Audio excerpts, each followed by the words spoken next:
ধর্ষিতা মেয়ের বাবাকে তারপর বন্দি অবস্থাতেই হত্যা করেন। ধর্ষকের বাবা মানে ধর্ষক সেই বিধায়ক। মনে করুন আজ থেকে 4 বছর আগে 2020-এ এই সেপ্টেম্বর মাসেই হাতরাসের ঘটনা, যেখানে একটি দলিত মেয়েকে গণধর্ষণ করা হয়। বিচার তো পায়নি, সেও বাঁচেনি। বিভিন্ন রাজ্যে চলছে একের পর এক ঘটনা। এটা গ্লোরিফাই করার নয়।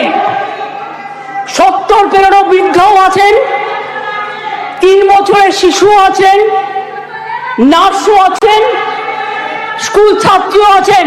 কথা বলবেন না, শুনুন। যখন বলেছেন ধৈর্য ধরুন, ডিস্টার্ব করবেন না ওনাকে, প্লিজ প্লিজ বি কুল। আপনারা শুনুন, ডিস্টার্ব করবেন না ওনাকে। ঠিক আছে, আপনি বলুন।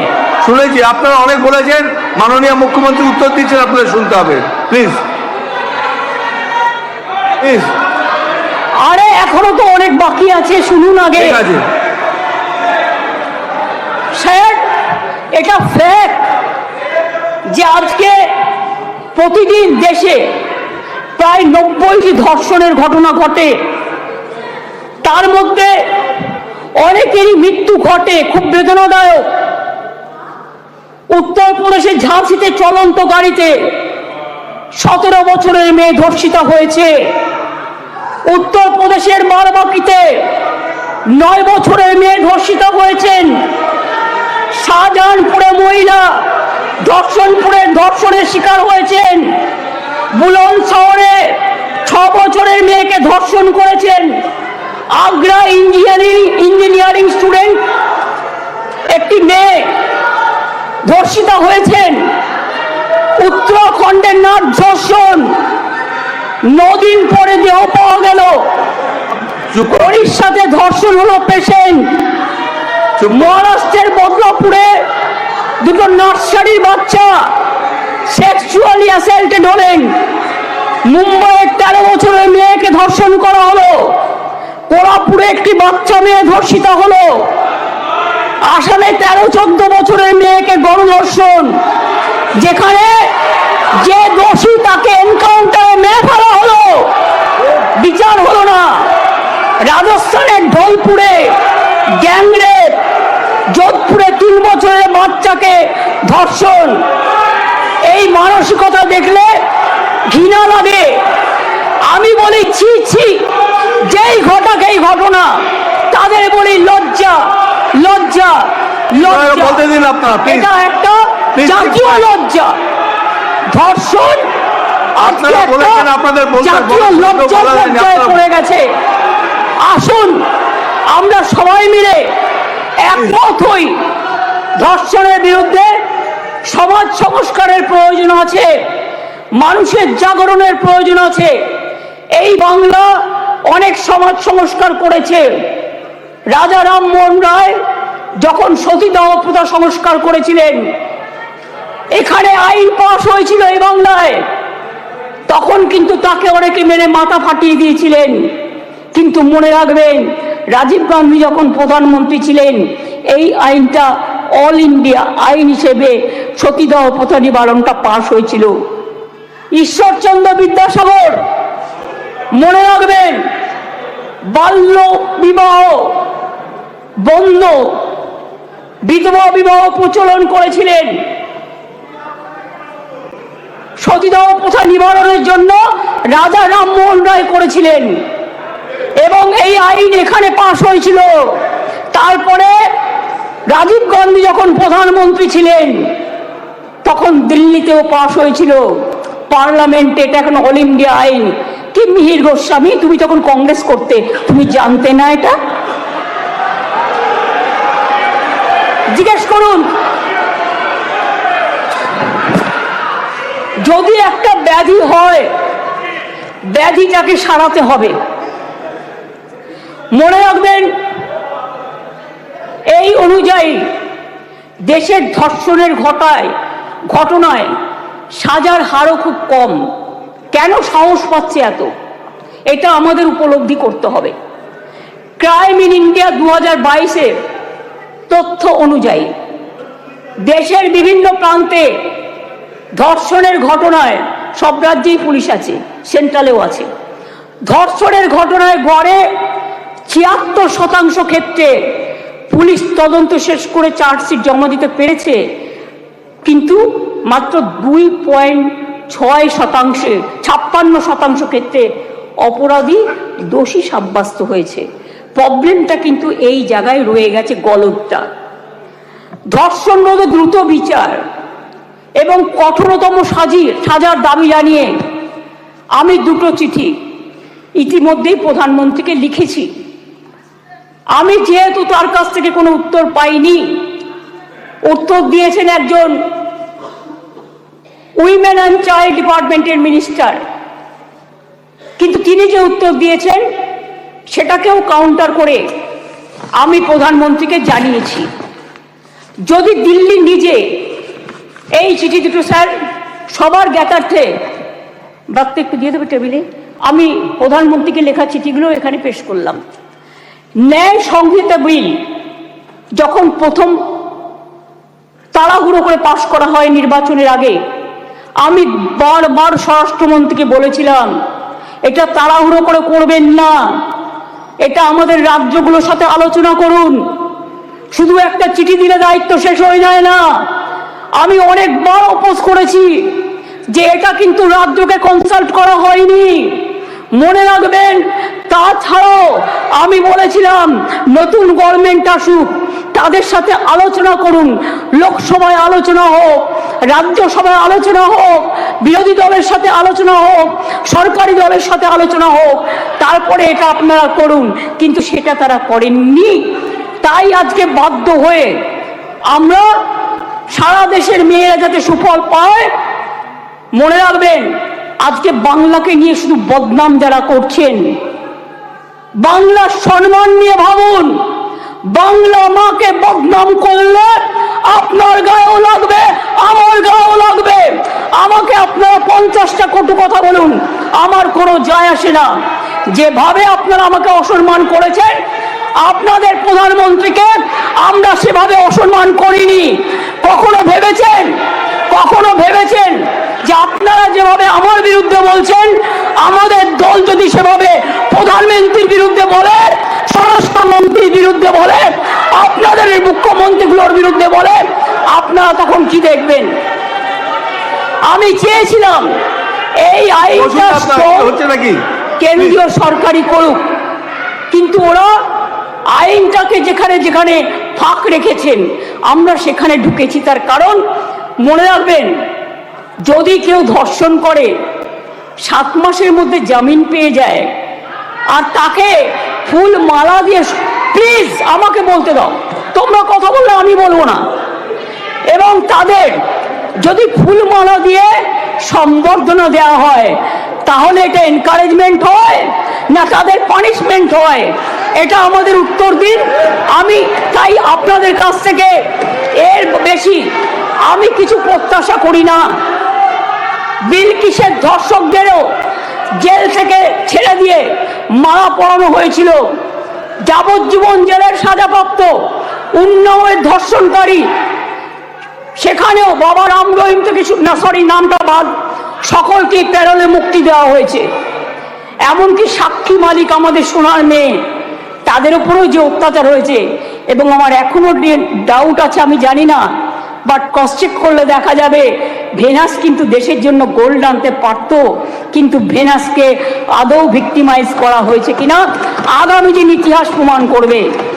আমি মনে করি নারী সুরক্ষা আমাদের অধিকার। মেয়েরা যাতে স্বচ্ছন্দে ও নির্ভয়ে তাদের অভিযোগ জানাতে পারেন, সেই লক্ষ্যে 49টি মহিলা থানা স্থাপন করা হয়েছে। সিপিএম আর চিৎকার করে বেড়াচ্ছে, বিজেপির সাথে কম্পিটিশন করছে। আমি ওয়ান না বিজেপি ওয়ান? আজকে সিপিএমএল আজকে কম্পিটিশন করে বেড়াচ্ছে, আমি ওয়ান না বিজেপি ওয়ান?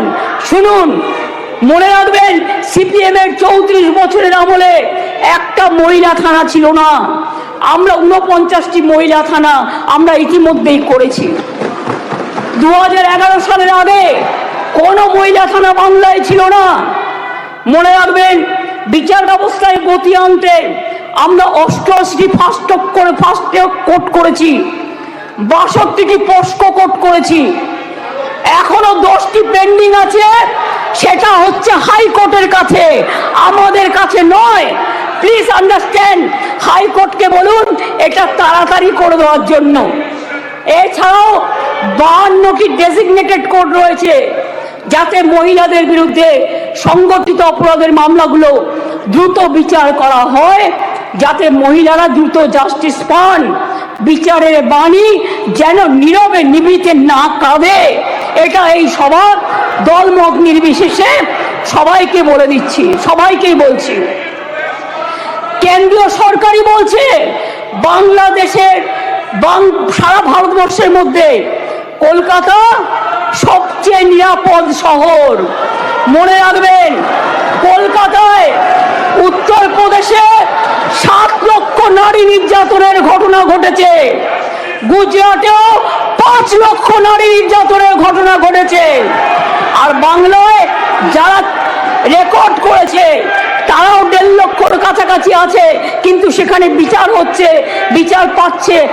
বিচারে কোর্টে যদি কোনোটা আটকে থাকে, সেটা কোর্টের দায়িত্ব তাড়াতাড়ি করার।